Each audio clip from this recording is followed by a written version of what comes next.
Have you ever faced a challenge so great, a sorrow so deep, that it felt truly impossible to overcome? In a world of uncertainty, where do we find the strength to endure? Today, we delve into a story that has echoed through centuries, a testament to faith in the face of the unimaginable.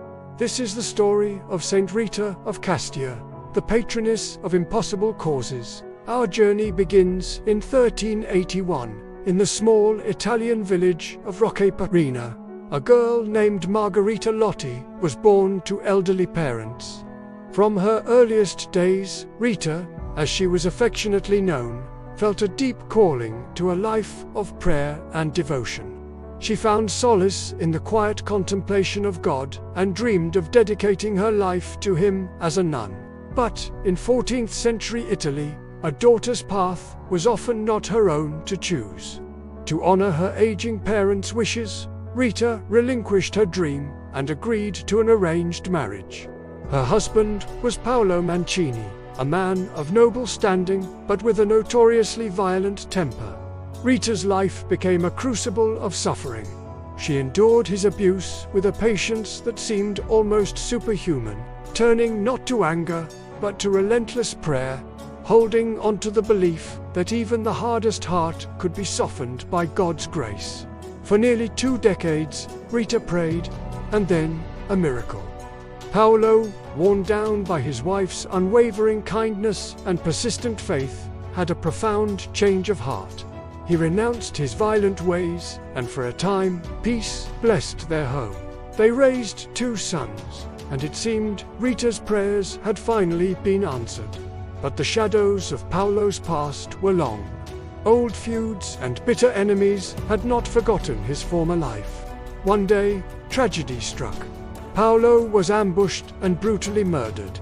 Rita's grief was immense, but it was soon overshadowed by a new terror. Her 2 sons, now young men, were consumed by the code of vendetta. They swore to avenge their father's death, a path that would surely lead to their own destruction, both in this life and the next. Faced with an impossible choice, Rita made a desperate, heart-wrenching prayer. She begged God to take her sons from this world before they could stain their souls with the mortal sin of murder. Soon after, both boys fell gravely ill and died. Reconciled to God, Rita was left utterly alone, a widow and a childless mother, her heart shattered, yet clinging to the devastating relief that her sons' souls were safe. With no family ties left, Rita turned once more to her childhood dream. She sought to enter the Augustinian convent in Cascia, but the doors were closed to her. The nuns feared that her association with the bloody feud would bring conflict to their peaceful cloister. She was rejected, not once, but 3 times. Yet, Rita's faith did not waver.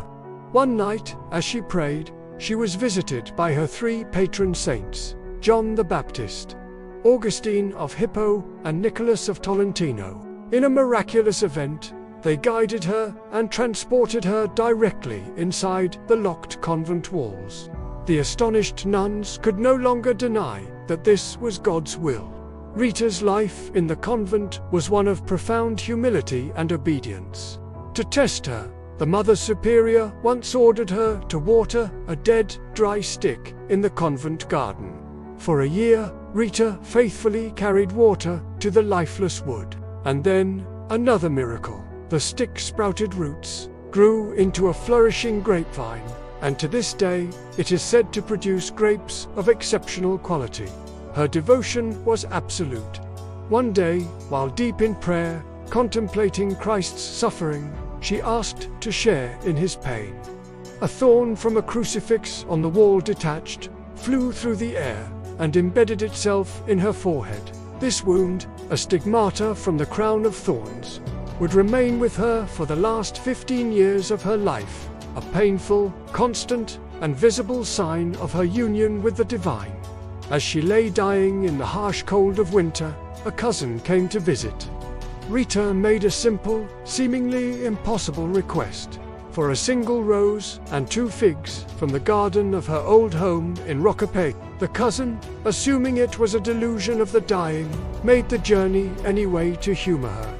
There, in the snow-covered garden, she found a single, perfect red rose blooming on a bush and on a nearby tree 2 ripe figs.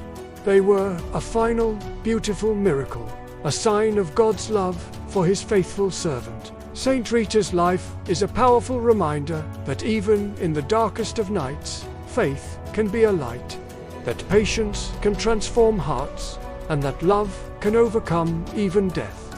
Her legacy is not just one of miracles, but of incredible, impossible human endurance, fueled by a divine fire. Did her story touch your soul? If you've ever felt the weight of an impossible situation, share your story or leave an amen in the comments below. Like this video to help her story of hope reach others who need it. And for more stories that echo through time, inspiring us to believe in the impossible, subscribe to the Echoes of Stories channel.